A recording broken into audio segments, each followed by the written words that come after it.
Buenas tardes a todos y bienvenidos a un nuevo podcast de ROAS Busters, donde hablamos de marketing, emprendimiento y dirección de empresas.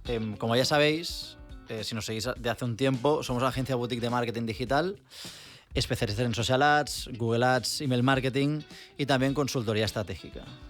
Con cerca de 15 años de experiencia y con más de 400 proyectos a nuestras espaldas, hoy os traemos un invitado especial y espectacular, del que vamos a aprender seguro mucho sobre impuestos y fiscalidad. Un tema que siempre está de moda, pero que en los tiempos que corren, pues aún más, ¿no? Os damos la bienvenida a nuestro invitado, a José María García Valdecasas. Un placer. Muchísimas gracias, el placer es mío. Gracias por invitarme. Algunos os preguntaréis, ¿no? ¿Qué tiene que ver fiscalidad con la temática de nuestro podcast, ¿no? Pues lo tiene todo, ¿no? Una buena planificación fiscal al final puede salvar a tu empresa o potenciarla, y ya ni te cuento, ¿no?, si hablamos a nivel personal como figura de autónomo o emprendedor, ¿no? Pues es por ello que hoy traemos a uno de los mejores fiscalistas de este país y tenemos, como bien dábamos la bienvenida, aquí sentado uno de los fundadores y partners de García Valdecasas y Viola. Bienvenido, José, de nuevo. Y empezamos ahí, ¿no?, a entrar en temática, en bloque personal, ¿no? Sitúanos un poco, cuéntanos brevemente tu trayectoria, ¿no?, hasta la creación del despacho. Bueno, muchas gracias. Creo que no se merece una presentación tan generosa. Intentaremos que sea un podcast divertido. Sí, acércate un pelín más. Vale. Perfecto. Intentaremos que sea un podcast que sea ameno y que realmente solvente las cuestiones que se plantean en el día a día o que pueden resultar más polémicas desde algún punto de vista o interesantes para todos vosotros y vuestra audiencia. Bueno, nosotros personalmente, en cuanto a cómo acabo como asesor fiscal, pues es curioso, ¿no? Yo estudié Derecho en la Universidad de Barcelona, no tenía ninguna intención de ser asesor fiscal en ningún momento. Por circunstancias realicé una apuesta y presenté mi currículum en varios despachos, y en uno de ellos, que era pues Cuatro Casas, que era eminentemente fiscalista, cuando pasé el proceso, pues me designaron al departamento fiscal. Pues era mayoritario en aquel entonces, ¿no? Cuando era, creo, mi penúltima opción. A raíz de ahí pensé, bueno, estaré un par de años aquí y luego ya me cambiaré de área. La verdad es que me gustó mucho porque es intelectual, es dinámico. Como veis, es un instrumento de política económica importante, con lo cual cada gobierno de turno está constantemente realizando modificaciones. Eso hace que sea más difícil, más complejo, pero a su vez que sea un trabajo intelectualmente interesante. Y por otro lado, pues bueno, empecé pues esos 2 años. Quería desplegar que no fue una elección propia, pero que acabé pues dedicándome a esto, que bueno, que ha sido interesante, como digo, y que además pues en ciertos momentos puedes aportar valor al cliente y es bonito en ese sentido. Y entonces, o sea, de tu paso por Cuatro Casas, ¿cómo llegas acabando ahí estuve a emprender el despacho? Unos años y pasé por varios despachos donde tuve diferentes aprendizajes y conocí gente fantástica, la verdad, prácticamente en todos ellos. Y finalmente, el año 2018, pues ya tenía pues, una cierta inquietud en dirigirlo a mi manera, en tener un despacho algo más pequeño, más boutique, que se llama, ¿no?, desde un punto de vista, pues digamos, más marketingiano, y acercarme más al cliente, darle un asesoramiento más personal, pero también de valor añadido. No hacemos un asesoramiento, digamos, del día a día, sino hacemos una planificación fiscal, digamos, de valor añadido. También llevamos contencioso tributario y hacemos otras cosas porque somos un despacho pequeño, somos unos 10 abogados, por tanto no se nos caen los anillos si cogemos otras disciplinas, pero nuestro core business sí que sería el fiscal y en concreto la empresa familiar. Muy bien. Muy bien. José María, no sé si nos quieres contar también, ¿no?, aparte, pues vuestro ámbito geográfico. Has comentado que sois 10 abogados, ¿no? Y también un poco la tipología de clientes, ¿no?, que pueden recurrir a vuestros servicios. Sí, nosotros pues eso, somos 10 abogados, el core business es el fiscal, pero hacemos todo el mercantil asociado a la fiscalidad, ¿de acuerdo? Y nuestro, digamos, cliente, bueno, tenemos ahora mucho extranjero, se ha hecho mucha ley beca y mucho extranjero que ha venido aquí a España pues para invertir o porque le atrae nuestro clima y pues esto del el digital nomad y gente que pues viene aquí a vivir, pues le ha parecido interesante esa fiscalidad que te trata como un no residente y solo tributas de rentas de fuente española. Pero nuestro cliente más clásico es la empresa familiar catalana, que por circunstancias puede tener 1, 2 o 3 generaciones, se han ordenado bien y, como digo yo, pues tienen, pues, ya sea del sector industrial, del sector servicios o del sector que sea, una fuente de ingresos importante, y esa fuente de ingresos pues va destinado, pues luego, con los beneficios que se obtienen, pues a la familia y al ahorro. Entonces, en esa planificación de destinarlo al ahorro o a la inversión en otro tipo de empresas o otro tipo de inversiones, es donde nosotros intervenimos a la hora de estructurar su patrimonio y optimizar la fiscalidad en ese sentido. Oye, muy interesante, sí, sí. Iba a preguntar también, ¿cuál es vuestro modelo de negocio? Es decir, ¿cuáles son vuestras fuentes de ingresos? ¿Funciona por, no sé, un fee mensual, un retainer, un porcentaje del ahorro fiscal que le generáis al cliente? ¿Cómo es el modelo de negocio? Hay un poco de todo, ¿no? Digamos que la fiscalidad más resolver consultas del día a día y más sencillas, que sería pues un departamento de acompañamiento que tenemos, sería más una iguala mensual que se conoce o un fee mensual fijo, por el que ya se entiende que con eso pues se cubren las consultas que relacionadas con ese nivel de asesoramiento. Por simplificarlo, el asesoramiento del día a día, resolver consultas sencillas, pues se paga, pues se hace un modelo de negocio que pivota sobre la iguala, ¿no? Un importe mensual, 12 meses y ya está. Y entonces, a partir de ahí, pues existen pues otro tipo de asuntos. Los asuntos que ahora se hace mucho a precio fijo, antes se facturaba más por horas, y en función del tiempo incurrido y de los profesionales que incurrían en ese trabajo, pues se hacía una facturación, pues en función del tiempo que se hubiera incurrido para determinados trabajos. Con el tiempo y por seguridad para el cliente ha ido demandando más una seguridad y pues se han cerrado más precios fijos o se cierra un precio por horas con un límite máximo, que eso al cliente le da cierta tranquilidad. Para nosotros todavía tenemos un porcentaje alto de que vamos presupuestando por tema. Cuanto más de valor añadido es el tema, más puedes presupuestarlo por asunto, y cuanto más se acerca, digamos, a consultas del día a día, más lo incluyes en un precio igual. Porque vuestro interlocutor en esa empresa familiar que mencionabas, ¿quién sería? O sea, ¿quién es la persona que dice, tengo que hablar con la parte fiscal? Depende del tamaño, porque, claro, hay empresas familiares pues ya que son enormes y tienen un tamaño pues absolutamente profesionalizado, pues puedes hablar con el director financiero, con el director general, o depende del tamaño de la empresa familiar, hablas prácticamente con el dueño, ¿no?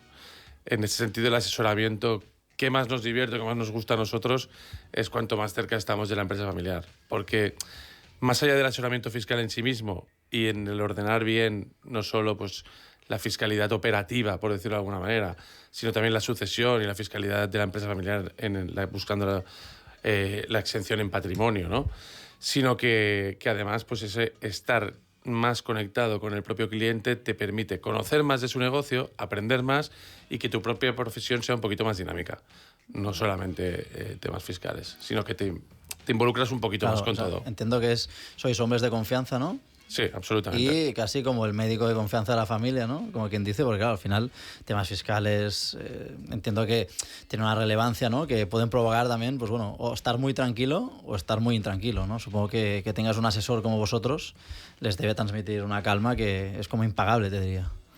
Sí, la verdad es que sí, que somos hombres de confianza, y una vez se genera, es verdad que podríamos decir que es difícil cambiar, ¿no? Porque una vez has generado esos lazos y esa confianza tan importante, pues en principio pues la gente prefiere seguir con la persona en la que ha depositado confianza durante tiempo, antes que pues cambiar de asesor y volver, digamos, de alguna manera a desnudarse otra vez, ¿no? Con todas las circunstancias, ¿no? Y luego, pues bueno, al final la misión nuestra es que las cosas se hagan lo mejor posible, que no haya errores y que el cliente, dentro de sus objetivos, pues tenga una optimización fiscal o no tenga costes fiscales innecesarios por el camino. Me había parecido entenderos, aparte de empresa familiar, principalmente en Cataluña, también tenéis equipo en Madrid, ¿puede ser? En Madrid estamos ahora intentando entrar. Tenemos un socio que está colaborando con nosotros, que tiene que ser un poco la referencia para Madrid. Nosotros, los dos socios de aquí de Barcelona, mi socio Enrique y yo, pues tenemos que ir yendo para empujar, y la idea es conseguir, a ver si conseguimos entre este año y el que viene que aquello arranque, ¿no? Aquí estamos consolidados, tenemos ya una clientela que es empresa familiar, tenemos extranjeros, o sea, hacemos mucha fiscalidad, todo el mercantil asociado a esa fiscalidad y inmobiliario. Y aquí tenemos un funcionamiento, digamos, ya consolidado, me atrevería a decir, porque ya son 7 años de vida. Y estamos inspeccionando a ver ahí si somos capaces de ganar la confianza de la gente y de funcionar bien. Porque ahora que mencionabas esto, José María, entiendo que cuando ya estáis en un círculo de confianza, que llegáis a, ¿no?, a según qué empresa familiar, hay la recomendación, pero la apertura de Madrid, ¿cómo la estáis planteando a nivel de captación? O sea, ¿os planteáis, voy con un socio que es más o menos potente, ya tiene algo de cuota de mercado y a partir de ahí, pues bueno, con mi background, lo que sea, lo hago exponencial? O sea, ¿cómo os lo planteáis? O sea, el cliente, ¿cómo llega a vosotros? Claro, ¿cómo os dais a conocer? Exacto. ¿Qué estrategia de comunicación o marketing realizáis? Buena pregunta. La verdad que en esto pues somos bastante, digamos, beginners o hemos estado bastante huérfanos por nuestra propia culpa, de buscar un asesoramiento, digamos, para valorar, pues para apretar el mercado, darnos a conocer o atraer clientela. La verdad que lo que más nos ha funcionado ha sido el boca a oreja, o sea, cliente satisfecho, que por lo que sea come o cena con alguien, el día que sea o el fin de semana, y alguien le comenta, pues, oye, tengo un tema fiscal y estoy agobiado, no sé qué. Oye, pues yo estoy muy contento con esto. Esto para nosotros ha sido la mayoría. No hemos trabajado mucho y queremos empezar a trabajarlo, la verdad. Quizás con la entrada de Madrid, pues estábamos pensando que igual Madrid es un mercado muy maduro para nosotros competir y generar clientela, pero hemos pensado, pues a través de marketing digital, por lo menos intentar atraer al extranjero que viene de nuevo a Madrid, y a ver si nosotros podíamos, pues a través de ese marketing digital, poderlo captar como expertos en, pues, Ley Beckham, Digital Nomad o inversores te acompañamos en tu inversión en inmobiliario, en gestión de patrimonios, un poquito lo que fuera. Tengo un par de preguntas, una te la dejé por al final, que es lo de Trump, los 5 millones de que llego, ¿no?, y te doy la Gold Card de esta, no sé cómo lo puedes llegar a ver, pero la pregunta es, para alguien que esté dubitativo y que grandes nombres como los que has mencionado de bufetes de abogados, ¿no?, les llamen, ¿qué le diría? O sea, ¿por qué le dirías, oye, tendrías que ir a un bufete más boutique? Es decir, ¿en qué punto crees que está esa persona para decir, no, creo que lo mejor es que vayas a un bufete boutique antes que a un super buffet consolidado, ¿no? Uh-huh. ¿Cuál destacarías que son vuestros puntos fuertes, a diferencia de algo ya establecido? Bueno, es difícil, ¿no? Si hay un estudiante bueno, ¿no?, y aquí es la gran lucha es la captación del talento, y más en el sector que somos de prestación de servicios. Qué duda cabe. ¿Cómo convencerles nosotros? Es una pregunta, ¿no? ¿Qué haría yo para convencerles? Yo estoy de acuerdo contigo. Creo que la palabra consultor tiene que ir a más, y creo que la gente lo que busca son gente de confianza, más allá de grandes nombres, y lo que buscan es la persona y no tanto... El servicio es importante y que sea resolutivo, pero creo que es importante que cuando llamen se coja el teléfono, se haga un pelín más de lo que está estipulado por contrato. Yo creo que esto tiene que evolucionar y... Que no es uno más del portfolio de clientes, ¿no? Yo creo que es la cercanía que podéis llegar a dar vosotros, ¿no? Eso es lo que intentamos buscar. ¿Y qué le diría yo a un joven talento para tratar de convencerle de que nuestro proyecto puede resultarle más interesante? Es difícil, porque las grandes marcas forman muy bien, y qué duda cabe que son sitios donde te formas y aprendes muy bien, y eso es incuestionable. Pero básicamente lo que yo le diría es que su recorrido dentro de nuestra firma está mucho más garantizado, que desde el principio va a trabajar con nosotros mano a mano, con lo cual va a permitirle ver los temas de primera mano desde el principio, que desde el principio va a ver incluso un poquito más de áreas del derecho, es decir, es verdad que en estos despachos se trabaja muy bien y te formas muy bien, pero también es verdad que hay áreas, ¿no? El mercantilista hace mercantil y el fiscalista hace fiscal. Nosotros, por necesidad, hacemos el mercantil societario, ¿no? Claro. Y el fiscal. Y también vamos a notaría. Quiero decir que enseguida empiezas a espabilarte mucho y a tener un poco una foto más completa de lo que es la operación, y que yo creo que eso te acelera un poquito el aprendizaje al principio y te hace comprender mejor incluso, pues en este caso, una operación de reestructuración societaria, ¿no? Entonces, creo que puede ser interesante decir, bueno, vas a tener un poco más de visión, vas a ver operaciones porque vas a trabajar con los socios de primera mano desde el principio. Y es que enseguida, por poco que tú te valgas por ti mismo, te vamos a ir dejando volar solo. Y también tenemos una carrera profesional bastante atractiva. No podemos competir en precio con los despachos grandes, pero sí que está hecha a conciencia para que, pues en un periodo de se vaya ajustando, ¿no? A partir del sexto o séptimo año ya estamos compitiendo con sueldos y luego cuando ya llegas al socio, pues ya se supone que en función de lo que generes y hagas, pues puedes estar ganando pues cerca, parecido a lo que puedes ganar en un despacho grande. Y entrando ya un poco más en materia, así el tirón, ¿qué recomendarías a un autónomo o emprendedor, ¿no? que está empezando su proyecto? ¿Qué recomendarías para que se ahorre, tenga un ahorro en impuestos? Bueno, los ahorros en impuestos, al final digo, ¿no? La intervención del asesor fiscal es siempre que ganemos dinero, ¿no? Es decir, no, voy a invertir aquí en un producto que no voy a ganar nada, pues entonces da igual porque no hay fiscalidad, ¿no? La fiscalidad opera o tiene un sentido cuando hacemos algo con lo que ganamos dinero. En cuanto a un autónomo, ¿qué le recomendaría? Pues, a ver, es que el ahorrarte impuestos no es que haya muchísimas cosas que hacer, ¿no? El autónomo al final funciona como una pequeñita empresa, ¿no? Tiene sus ingresos y tiene sus gastos deducibles. Son gastos deducibles aquellos que son los que están correlacionados con los ingresos y, por lo tanto, pues va a verse un poco abocado a pagar impuestos sobre lo que tenga el beneficio, ¿no? Quizás es recomendable plantearles la constitución de una sociedad limitada más que por el tema de la fiscalidad en sí misma, por el tema de limitar la responsabilidad, ¿no? Sabes que cuando ejerces una actividad profesional y por lo que sea puedes tener algún susto o algún error o algún conflicto, vas a responder pues vas a responder ante a quien le hayas hecho el daño con todos tus bienes presentes y futuros. Pues si tú al final lo que haces es constituir una sociedad, lo que vas a conseguir es limitar, en principio, salvo que haya mala fe o dolo, vas a limitar la responsabilidad del patrimonio de la empresa, que para eso están y para eso nos permite pues algunos pues emprender sin asumir tanto riesgo o por lo menos no arriesgar lo que es nuestro patrimonio personal, ¿no? Había leído, no sé si es correcto o no, que decían que salía a cuenta un poco hacer la SL. Bueno, por una parte, obviamente, ¿no? Si vas a vender algo y quieres limitar la responsabilidad, obviamente, hazlo desde el día 1. Sí, sí. Pero luego que, por ejemplo, a nivel servicios, ¿no? Y tal, pues oye, que a partir de, no sé, 160, 200.000 euros, que decían que ahí sí que igual salía a cuenta de hacer una SL, porque si no todo te iba a la renta, bueno, no sé, ¿no? Y luego si tienes la SL, que es de la misma actividad, tienes que derivar al menos el 75% de la facturación, Bueno, igual que antes, ¿no? Decían que 200 porque los primeros 75.000, ¿no? los tenías que facturar como autónomo y que el resto ya empezaban a tributar con el tope de la SL, no sé. Por eso estás aquí, José María, porque hay tanto falso mito que tenemos muchas preguntas de estas para romperlos, pero siempre han comentado esto. Sale a cuenta a partir de 220, 250. ¿Es verdad eso? Y Bueno, quitando lo de la responsabilidad, que es un servicio...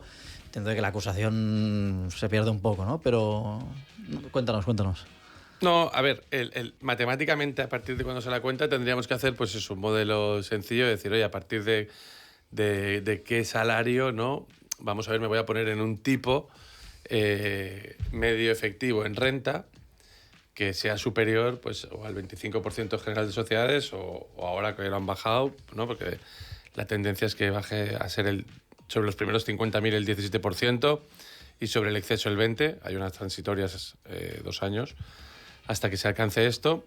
Es al final que el tipo medio efectivo, pues a partir de cuándo superas ese tipo medio efectivo que tienes en sociedades, ¿no? Porque al final todo lo que sea localizarlo en sociedades, tú al final vas a tributar menos, ¿no? Pero eso es lo que llaman interposición de una sociedad para prestar un servicio con el único fin de tributar menos. Entonces esto no se puede hacer, porque si lo haces lo que te van a decir es o te van a levantar el velo o te van a decir que has hecho una simulación. Entonces, asumiendo que hacemos las cosas bien y que tú lo que haces es crear una sociedad porque lo que tienes es que desarrollar un negocio y un proyecto y un business plan en el que vas a incorporar empleados, en el que vas a tener pues, una empresa real, que es lo que la mayoría de la gente hace, digamos, el beneficio que puedes encontrar a partir de unos sueldos que tienen que sí ser a partir de 150 y algo más, que puedes, digamos, hay un porcentaje de ese dinero que se facture que se puede quedar en la sociedad y tributar a un tipo menor, ¿vale? La ley del impuesto lo que te dice es que la operación entre socio y sociedad se considera vinculada y por tanto debe realizarse a mercado, como si fueran partes independientes. A su vez, la propia ley te dice, cuando sean socios de sociedades profesionales que prestan un servicio, como puede ser la consultoría, la abogacía, se entenderá que es valor de mercado cuando el 75% del beneficio, ¿vale?, vaya destinado a los socios profesionales. Quiere decir que el 25% del beneficio puede quedarse en la sociedad, estarías conforme con la ley y tributaría pues algo menos, suponiendo que tú estuvieras en un tipo de tributación que fuera 30, 35, 40% contra pues un 25% del tipo genérico, y en unos años igual estarías más en un 20% que en otra cosa, ¿no? Claro, pero al final ese dinero que se queda en la sociedad, ¿no? Que ha tributado un 25%, es dinero que, bueno, se utiliza para obviamente escalar el negocio total, pero en el momento que tú quieres llevar a la renta, otra vez, impuesto que te va, ¿no? El tema es que es un dinero que puede servirte para, pues, efectivamente, que el negocio crezca, para realizar otro tipo de inversiones, para ahorro, para lo que consideres, ¿no?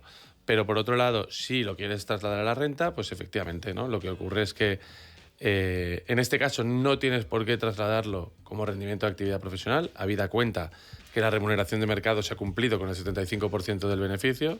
Es decir, se presume que tú como socio de la empresa estás cobrando mercado si 75 unidades monetarias de cada 100 de beneficio van a ti o a los dos socios, 37,5 a cada una, ¿vale? Ese resto puede ir repartido como vía dividendo. Claro. Entonces, sería como un plan 19. de pensiones, que cuando lo sacas, ¿no? Bueno, es diferente, pero al trasladarlo al IRPF, Claro, ¿no? sí. Sale de la esfera del impuesto sobre sociedades, entra en la esfera del impuesto sobre la renta de las personas físicas y ahí paga Pues un 19, como rendimiento de capital. ¿19%? El 19% es sobre los primeros 6.000, después hasta 50.000 el 21%, después va el 23% y por encima de 300.000 a partir del 25 el 30%. O sea, al final se va sumando el 25 Sería un 15%. más el 19 sí, más sí, no sí. sé qué, o sea, al No, final... pero son tramos, claro, esto. Porque al final te acaba saliendo, pues bueno, que casi que... Bueno, Bueno, que no compensa, ¿no? O sea, siempre está hecho para que gane la banca, ¿no? Gane Hacienda, ¿no? Un poco. Bueno, tenemos unos impuestos elevados que habría que ver dentro del cumplimiento, ¿no? Del mandato constitucional de contribuir al sostenimiento de los gastos públicos para que efectivamente pues haya pues, los servicios que deben existir en una sociedad como la nuestra, de sanidad pública, educación pública, efectivamente, pero también un sistema que fuera incentivador para el empresario y para el autónomo en el que viera que, bueno, que por lo menos que no trabaja la mitad del año para Hacienda, ¿no? Que por lo menos que fuera una tercera parte, que sería algo más razonable, ¿no? porque a colación de lo que comentas, José María, el otro día escuchando, ¿no? Que lo comentabas antes fuera de antena, digamos, un podcast que hablaba de cómo, digamos, programar, ¿no? El futuro de nuestros hijos. O sea, tú como fiscalista, tanto Sés como yo hemos sido padres, no llegan a los 2 años los niños.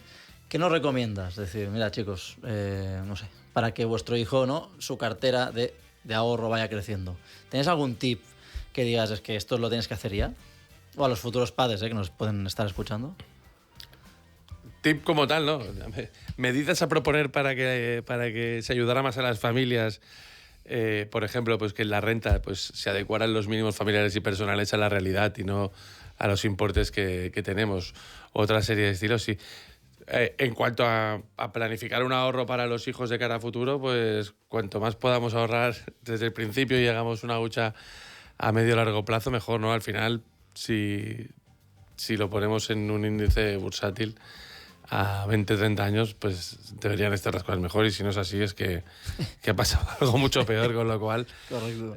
al final, bueno, pues eso, lo que puedas ahorrar, ¿no? Pero dice que la pregunta es, primero intento ahorrar y después me gasto lo que tengo, ¿no? Que no, cuánto ahorro después de gastármelo, que si no, parece que ya no queda nada nunca, ¿no? Entiendo que es distinto, ¿no? Si tú ya tienes un patrimonio, no dices, vale, ¿esto cómo lo van a heredar mis hijos, ¿no? O sea, ¿qué mecanismos puedo disponer para intentar asegurar que lo máximo de lo que he generado, construido, llegue a mis hijos y no se lo quede Hacienda en un impuesto de sucesiones o yo qué sé? Bueno, ese es otro de los impuestos polémicos, ¿no? Porque tenemos un sistema impositivo bastante exagerado, ¿no? Cada paso que damos nos pasa algo, ¿no? O sea, en la venta de un inmueble, en la tenencia con el IBI, por la tenencia de los bienes el patrimonio, cuando resulta que es competencia autonómica y lo bonifican al 100%, pues crean el impuesto sobre solidaridad a las grandes fortunas, además la renta, después si falleces sucesiones, ¿no? Es un poco que estamos un poco sobrecargados, ¿no? El impuesto sobre sucesiones como tal tiene una función que es la redistribución de la riqueza, ¿no? Entonces, el planteamiento, digamos, para mantener su existencia sería que tuviera un mínimo exento muy elevado, ¿no? Es decir, que la transmisión del patrimonio entre padres e hijos, madres e hijos, que al final es un dinero que durante toda su generación ha tributado en la renta y es fruto del trabajo y del esfuerzo de las personas y por tanto que ya ha pasado por caja, pues parece sensato que a la hora de trasladárselo a tus descendientes pues no tenga otra carga tributaria, ¿no? O si la tiene, que sea solo para patrimonios muy, muy elevados en los que pues se considere que esa porción que se les va a quitar para redistribuir la riqueza pues tenga sentido, ¿no? El tema de cómo planificarlo, la planificación que puede haber mejor dentro de esto es el régimen de la empresa familiar, ¿no? La empresa familiar, que sabéis que en España pues el tejido de empresa familiar es el 90%. ¿Esto sería un family office, José María? ¿Perdón? Sí. Vendría a ser lo mismo. Family office es el concepto más anglosajón, Vale. pero el régimen de la empresa familiar pues tiene básicamente dos manifestaciones. Una en patrimonio, que es la exención, y otra en sucesiones, que tiene una reducción del 95%. Entonces, ¿cómo nace este régimen? Este régimen nace, pues a mí siempre me gusta contar el ejemplo del supermercado, ¿no? Tú tienes un supermercado, eres propietario del local, de todas las instalaciones, y de ahí pues vive la familia, ¿no? Pues, ¿qué se hace para que esa transición generacional no suponga un problema para las generaciones venideras? Pues que, primero, el patrimonio, el local, las instalaciones, el ordenador, todo eso que está afecto a la actividad de la empresa, está exento en sede del impuesto sobre el patrimonio, también en el de solidaridad de las grandes fortunas, y esa empresa, en caso de que sea heredada por fallecimiento de cualquiera de los padres, al trasladarse a los hijos, pues también tiene una reducción en impuestos sobre sucesiones que prácticamente no tributa, ¿no? ¿Y el tema de las holding? El régimen de holdings. El régimen de holdings se está hablando últimamente mucho. Sí, por eso, o sea, es distinto el family office, pero entiendo que, ¿no? El holding es la propietaria de varias empresas, no sé si se puede luego transmitir, ¿cómo funciona? Toda estructura, digamos, de empresa familiar, pues de alguna manera tiene algo que ver con el régimen de holdings, ¿vale? Pero son impuestos distintos. Fíjate que habíamos hablado de patrimonio, de solidaridad de las grandes fortunas, que son impuestos personales, ¿no? Y habíamos hablado de sucesiones incluso. Y ahora hablamos de impuestos sobre sociedades, ¿vale? El régimen de holdings, también conocido como Participation Exemption, no es más que un régimen que existe en España, pero que existe en Holanda, existe en Alemania, existe en Luxemburgo. Es un régimen, digamos, copiado, si queréis decirlo así, para ser competitivo a nivel europeo. Y es un régimen que lo que establece es que si yo desde una compañía, sociedad española, participo como mínimo en un 5% en otra sociedad, española o extranjera, y tengo la participación durante mínimo un año de mantenimiento, los dividendos que esa sociedad me genere y que vengan a mi sociedad española solo tributarán en un 5%. Es decir, habrá una exención del 95% de los mismos. Claro, ese 5%, o sea, el 25% tipo general, te da una tributación efectiva del lugar de un 25%, un 1,25%. Además, en la venta de esta empresa, a futuro, también tendrías esa exención, ¿vale? Del 95%. ¿Qué ocurre? Por ejemplo, imaginemos porque se le llama holding a la sociedad de cartera, es decir, a la sociedad que invierte en otras sociedades. ¿Vale? Que pues ese dinero se quedaría en la holding si tú quisieras llevar la renta, IRPF, impuesto a la renta, ¿o no? Sí, por ejemplo, imaginemos un Para alguien que nos esté escuchando, ¿holding es un fondo de inversión o sería totalmente distinto? No, es distinto. Holding company es la traducción de sociedad de cartera. Es cualquier sociedad que lo que tiene en su activo son acciones o participaciones de otra empresa. ¿Vale? Entonces se le llama holding, pues un término anglosajón. Entonces, ¿qué ocurre? Que al final, imagínate, dos startuperos, nos asociamos y montamos una empresa que parece que va muy bien. Si nosotros, esa empresa empieza a ganar dinero, que es verdad que las startups tardan en generar liquidez, pero bueno, imaginemos que gana dinero y nos reparte dividendo. Pues ese dividendo nos viene directamente a la persona física y por tanto tributa como rendimiento de capital.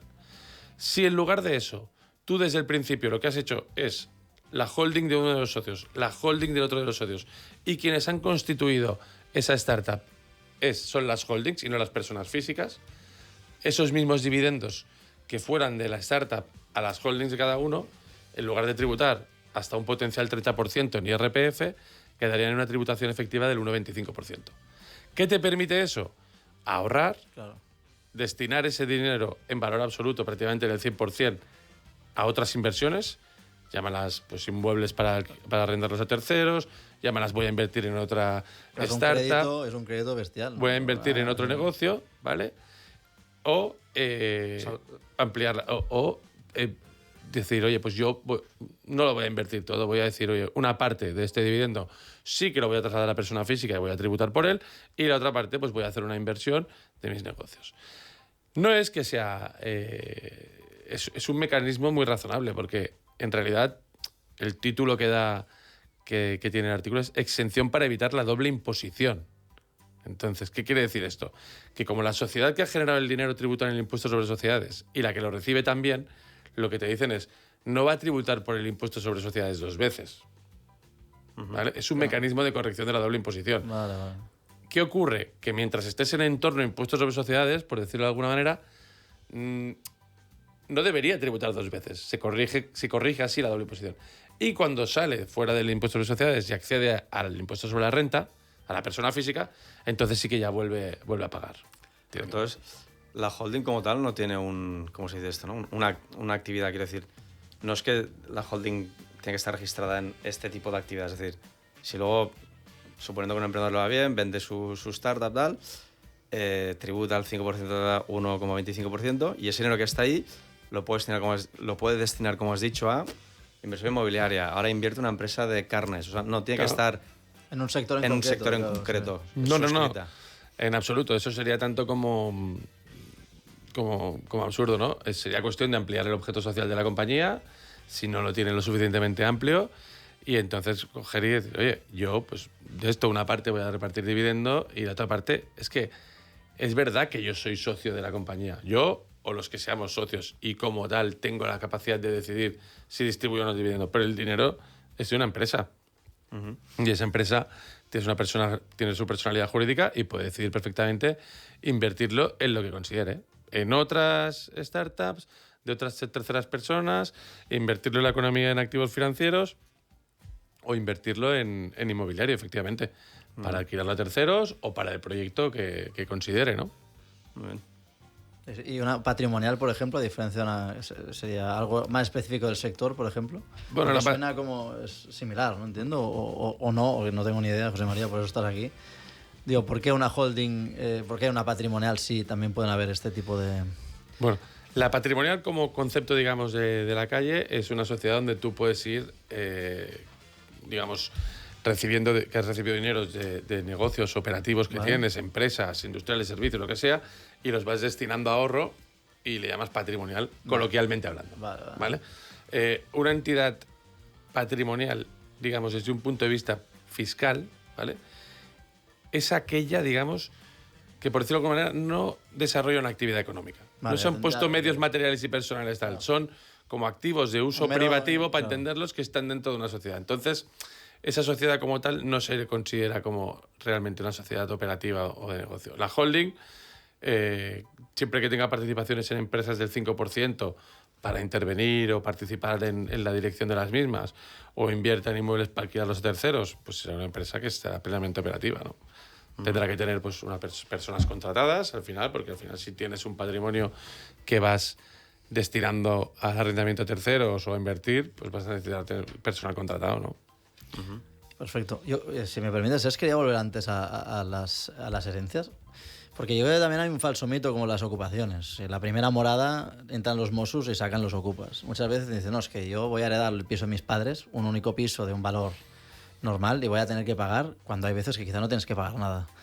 ¿Sabrías decirnos, por ejemplo, un piso de 500.000 euros, que es un piso que puede ser una cifra más o menos popular, un hijo, un par de hermanos que tendrían que pagar? ¿Lo sabes o se podría...? Más que nada porque yo creo que, según oí, que llegas hasta los 200.000 euros, ¿no? Por lo tanto, entre los dos hermanos, no sé cómo quedarían estos 100.000 euros remanentes. Bueno, tiene la reducción por parentesco, que ya sería de 100.000 para cada uno mínimo. ¿Vale?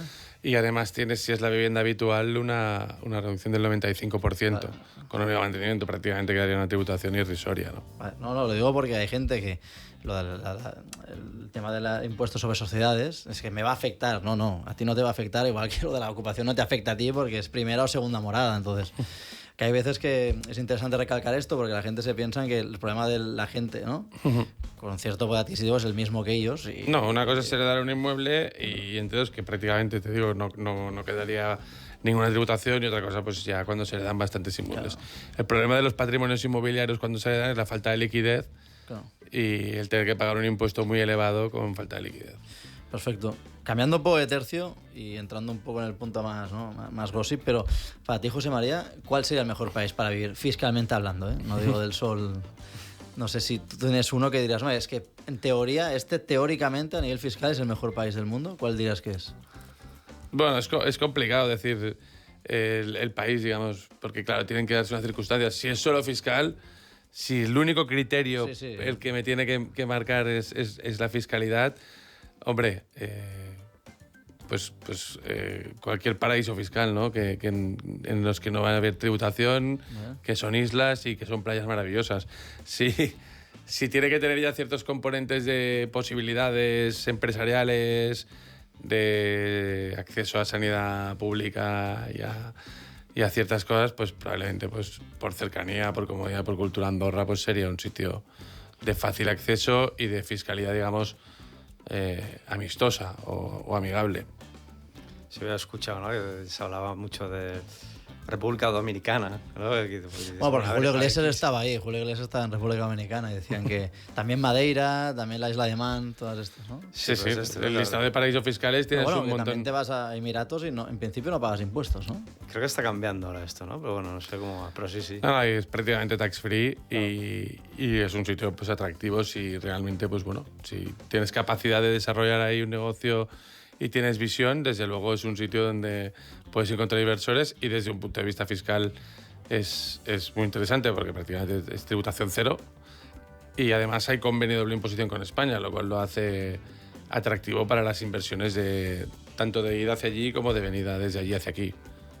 Y entonces, ya hablando un poco, ¿no?, de estos temas de paraísos fiscales y tal, ¿no?, que suena un poco que son temas más de grandes fortunas, ¿no?, porque nosotros al final creo que nos queda bastante lejos. Pero pregunta también un poco así clickbait, ¿no? O sea, ¿cómo los grandes fortunas, los ricos, ahorran en impuestos? ¿Qué hacen? Bueno,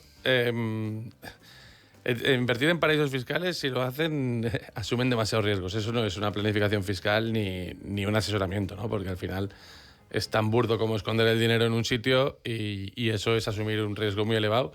Que no por ello no quiere decir moderno, ¿no? Hay gente que lo hace, hay gente que lo hace. Yo también, a veces cuando te hacen ciertas preguntas dices, mira, tampoco se puede robar un bollicao del Capravo, pero si lo coges y te vas y nadie te para, pues lo has hecho, ¿no?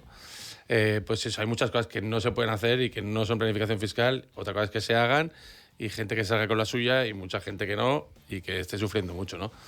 En cuanto a cómo los ricos ahorran impuestos, pues un poco como todo el mundo. O sea, al final el rico lo que tiene pues es más capacidad para ordenarse y estructurarse y para asesorarse.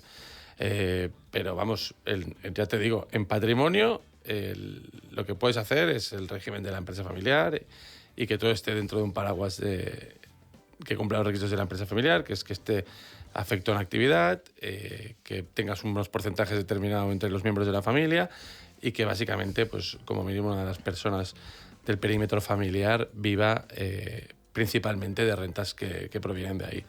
A partir de ahí, el ahorro viene, pues si no necesitas ganar dinero y no tienes eres tan rico que no necesitas ganar dinero como renta del trabajo ni como renta de la actividad profesional, pues vives de rentas pasivas y de dividendos, ¿no? Pero a pesar de eso, pues eso también te puede ir penalizando porque, bueno, la inflación importa, el impuesto sobre el patrimonio sigue existiendo, entonces como mínimo hay que ir ganando o generando suficiente para empatar esas dos cosas.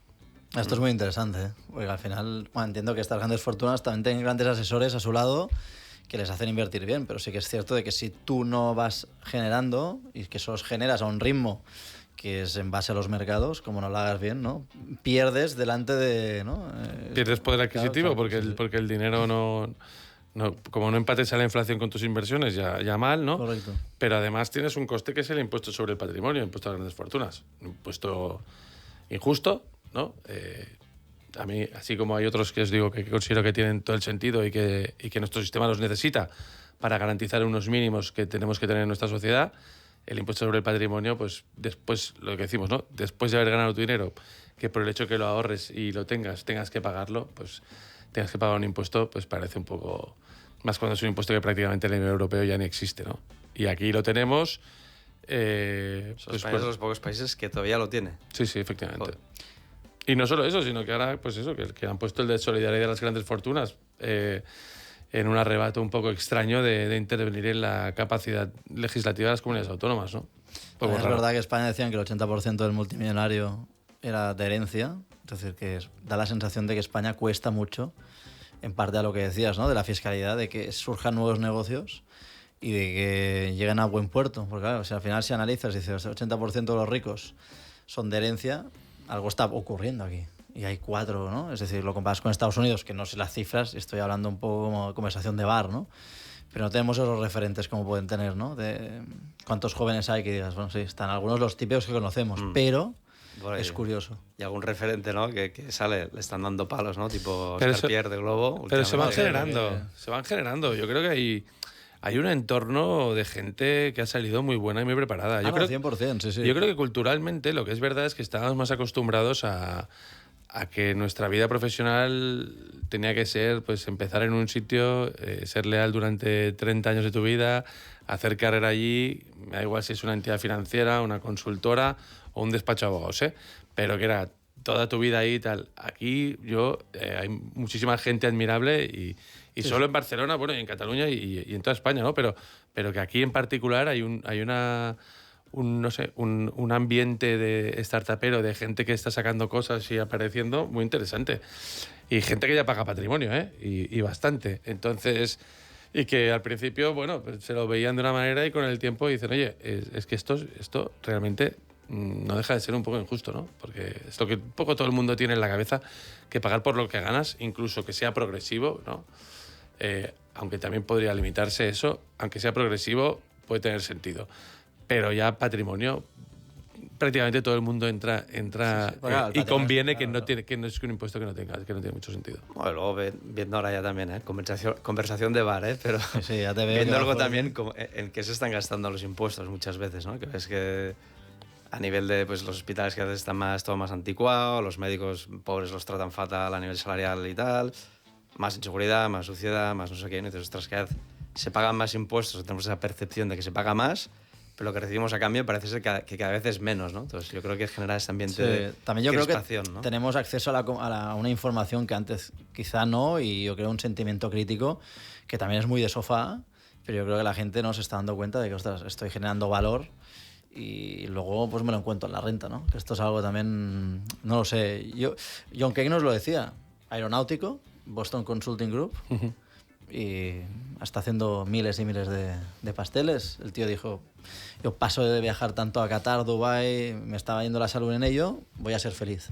Evidentemente llegan 2, y tampoco es que luego la felicidad sea lo que tú generes, pero sí que es verdad que se ha roto un poco tú de pequeño, la tarjeta, tienes que ser manager de no sé qué. Yo creo que la gente... Tendríamos que hacer un ejercicio de pequeños también, a que nos ayudasen a ser emprendedor. Porque nadie habla de la salud mental, de soportar... Sí, claro, que no te paguen facturas, que el cliente te apriete, porque, claro, no puedes delegar a nadie.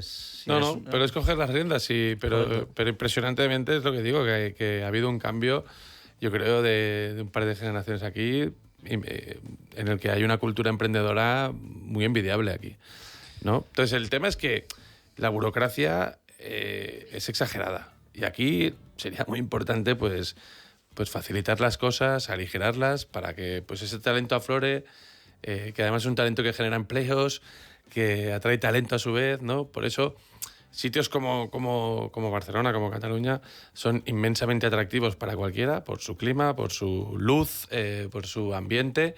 Y si encima, pues por ejemplo, hicieras algo que atrayera el talento, como eliminar el impuesto sobre el patrimonio, sencillamente eso, pues seguro que atraeríamos más talento, generaríamos más empleo de calidad y estaríamos en mejores circunstancias, ¿no? ¿Madrid lo tiene?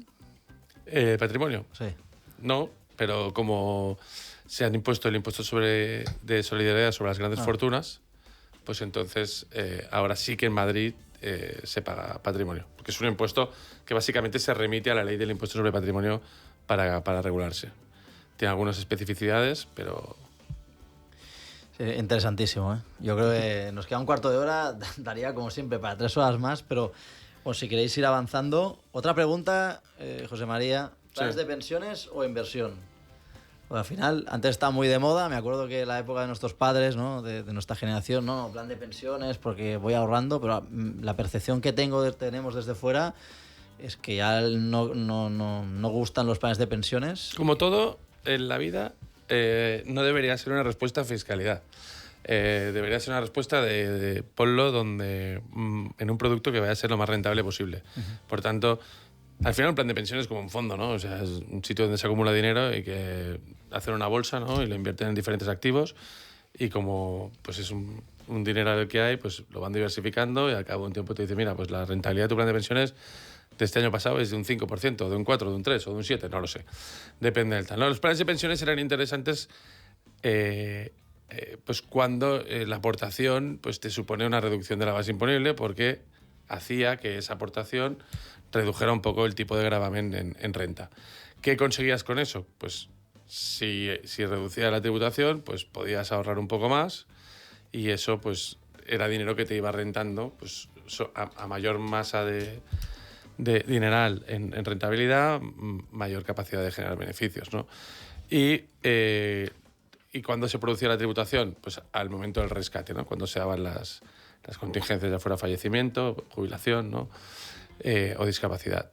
Pero esto con los porcentajes de reducción que hay hoy, que son muy pequeños, como el que hipoteca, ha quedado ¿no? reducido 1.500 euros, esto ya yo te diría que pues, haz el mínimo si quieres para tener esa reducción y por otro lado, pues no, buscar el fondo o las inversiones que o porque te las has mirado y confías mucho o porque te asesoras en alguien que te las recomienda, crees que van a ser rentables de verdad. Claro, es que yo recuerdo esto, ¿no? Que los planes de pensiones antes, si no recuerdo mal, tú puedes llegar a poner hasta 8.000 euros al año que están exentos, Sí. ¿no? Y ahora es a 1.500. 1.500, exacto, Claro, sí. entonces pones el mínimo. Hay unas especificidades por empresas, pero es así, es como dices. Incluso a partir de cierta edad te permitían ir incrementando esos 8.000, ¿no?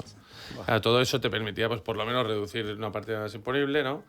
Generabas más ahorro. Generar más ahorro para la rentabilidad y luego ya tributabas a la hora de rescatarlo, ¿no? Pero esto lo han quitado. ¿También han quitado algo más? ¿Lo de las hipotecas también, de la declaración de la renta, no?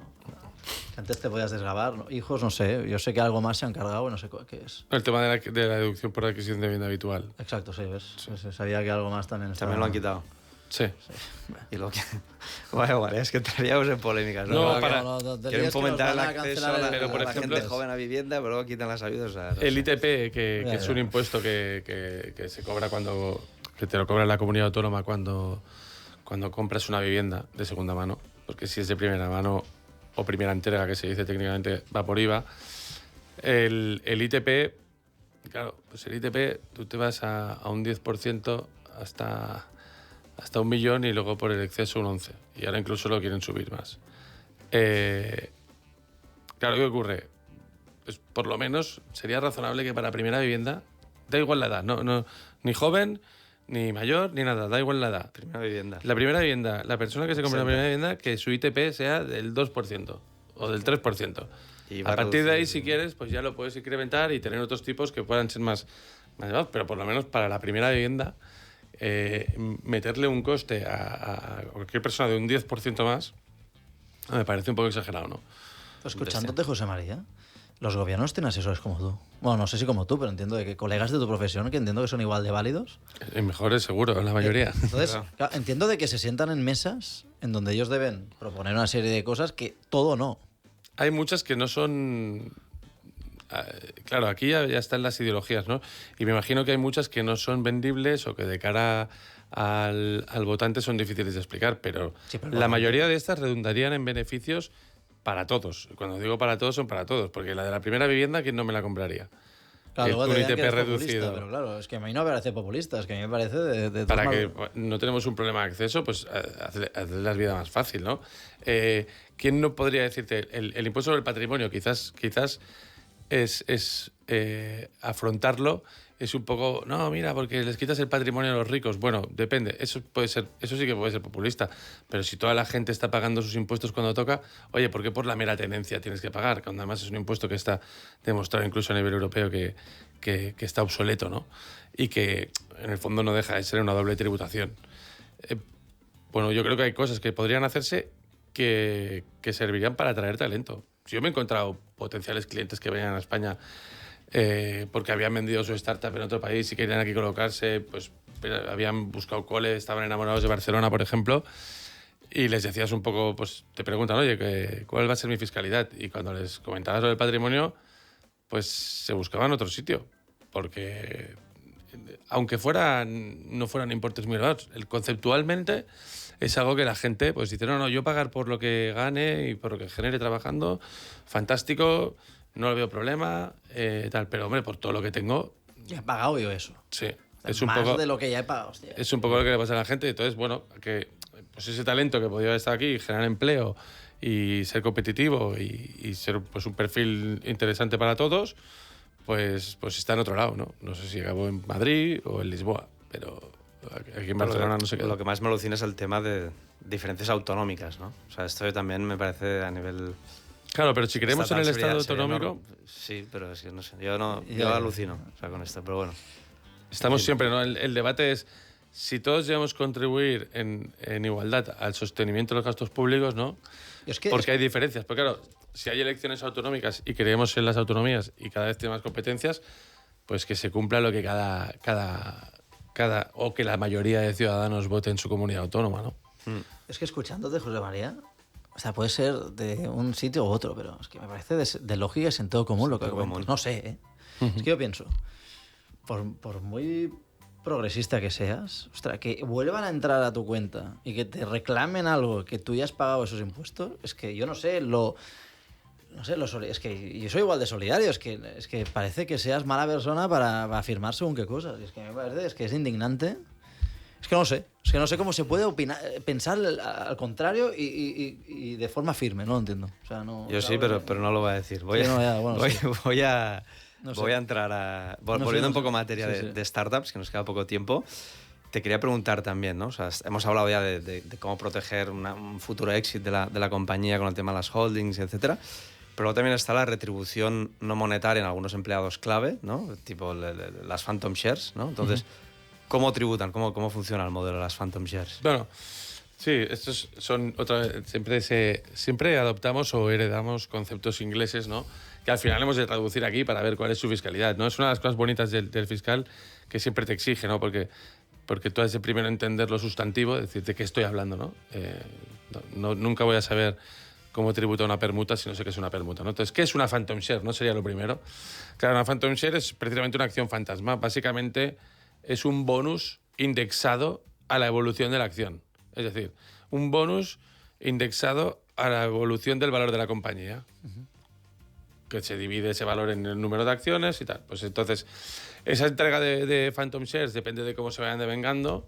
Eso lo que es un rendimiento del trabajo. Porque el vínculo por el que te las están dando a ti, empleado de la startup, es por tu relación laboral y por tu desempeño como trabajador. Entonces ahí hay dos momentos. El momento de la entrega es un rendimiento del trabajo, ¿vale? Y el que digamos tú la ejerces y es tuya, ¿a qué valor? Pues al valor que te la estén dando. Y dos, el momento de la venta.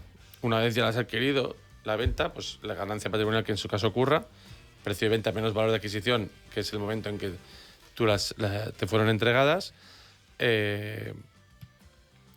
pues será un beneficio. Esto si fueran acciones, pero si fueran phantom shares, es que como simplemente sería entrega de dinero, pues es un bonus que tributará cuando se genere. ¿Qué beneficio suele tener? Que como los periodos de generación son más amplios, ¿vale? Es decir, normalmente dice, oye, pues yo te voy a dar X phantom shares, que al final es la evolución del precio de una acción por número de acciones, un valor absoluto en dinero, si dentro de los próximos 4 años, X, Y o Z, tantos hitos. Pues cuando llega ese momento, se ha cuantificado y te lo pagan, tú tributas como rendimiento del trabajo por ese dinero, pero puedes tener derecho a una reducción del 30% porque se ha generado de forma irregular en el tiempo o por un periodo superior a 2 años. Si acreditas eso, tienes derecho a que solo tribute el 70% de ese bonus. Vale, o sea que en el fondo... Y otra cosa son stock options, que ya es entrega de acciones mismamente. Vale, entonces claro, pero el tema de Phantoms, igual me estoy liando, pero, o sea, tú no puedes pagar impuestos antes de que se produzca el éxito o algo así, ¿o no? O ahora me estoy liando con igual, es otra historia, ¿no? Es decir, si a ti te dan X acciones... 2 minutos esas. Vale, vale.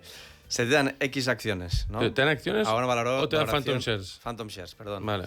¿No? Que esto te da solo derecho económico en el caso que haya una venta, ¿no? O sea, sí o sí tributarás a la valoración de la compañía en el momento de la venta. No hay una forma de escapar a esto, es decir, no, yo tributo al momento en que me las dieron, que la compañía valía 1 y no ahora que se ha vendido que vale 10. Bueno, no, tal como lo has descrito, no, porque esto está, tal como lo has descrito, es que tú ya no es es por tu trabajo, porque el vínculo es que tú has prestado unos servicios y por tu relación laboral tienes derecho a ese bonus, pero es que el evento que te da derecho a ese bonus es la venta de la compañía. Entonces, ese es el momento en el que se devenga, ese es el momento que se genera y claramente ese es el momento en que marca el valor del bonus. Va, o sea que ahí pillas, como has dicho, el 30% exento. Tú tienes, pues, si el periodo de generación es superior a 2 años o califica como renta irregular, que se llama, que hay unos casos tasados, entonces puedes tener derecho a una reducción del 30%, que tributes solo el 70%.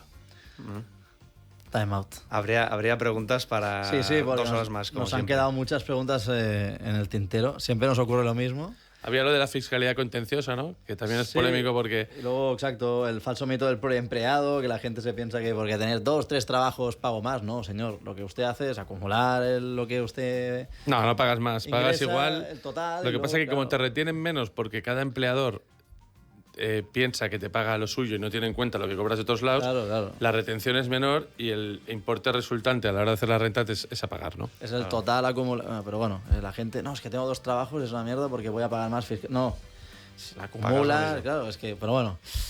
Te invito, José María, a que vuelvas. Pues será un placer. Porque yo creo que es que son cosas del día a día de la gente que están acongojados también porque ven, ¿no? Pues Hacienda al final es como, está bien Hacienda, ¿no? Es un poco como cuando te denuncian. Es una denuncia, sí, porque legalmente pone denuncia, pero usted no ha matado a nadie. Le han denunciado por... Y su función es muy loable y tiene que existir. Exacto. El tema es que hay cosas que son muy mejorables, igual que la propia fiscalidad contenciosa o las sanciones que aplican de forma objetiva, ¿no? Antes hablábamos de potenciales recargos o sanciones que dicen, oiga, pero que sea objetiva la aplicación, ¿dónde está el derecho al error del contribuyente, no? No todos tenemos tanta mala fe. Está bien que lo hagan con el que busca el fraude, ¿no? Pero no con todos, no tratarlos a todos igual. Claro, ¿no? es algo tan complejo que haces, te dejas llevar por un gestor, lo que sea, no se hace sin mala fe, luego te llega una multa, bueno, o sea, la leche. En fin, José María, gracias por todo. Muchas por gracias. Esta charla ha sido interesantísima. Te invitamos a que vuelvas y a vosotros, pues bueno, nos despedimos hasta el siguiente episodio. Gracias por todo. Gracias, José. Gracias a vosotros.